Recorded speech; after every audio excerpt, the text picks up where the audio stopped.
An existing rectangular parcel of land was measured many years ago with Gunter's chain and was found to contain 40 hectares. The original surveyor noted later that the chain used to make the measurement was one link short, assuming that error was evenly distributed throughout the measuring. What was the area of the parcel in hectare? So na siya, nag-measure siya, so muna ang length sa tape, ibutang nato ni siya T. Then sa tape, nga erroneous ni siya kay one chain is 100 link. One chain is one pin man guro na siya, equal sa 100 link. Then ang iyang measure nga area, erroneous po ni.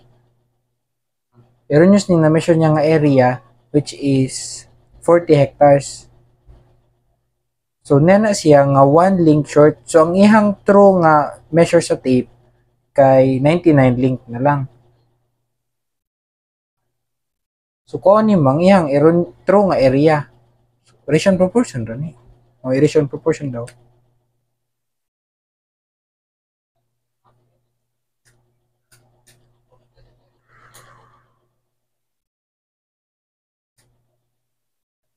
So, day. Over x over 40 equals 299 over 100 squared. Ito, kubo ko mo ratio ni. 39.204. So, ang bottom money is nga, parison mo. Kanang AE over AT is equals to TE over T. Sibi kani nga erroneous, pares nimo sa erroneous.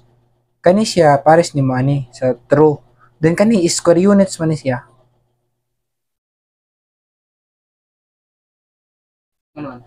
Square units man ni. Kay area man siya. Then kani kay kun na linear. So muna siyang AE nimo 40 over true area nga x is equals to TE nimo nga 100 over 99 squared. 39.204 hectares. Wala mag-square.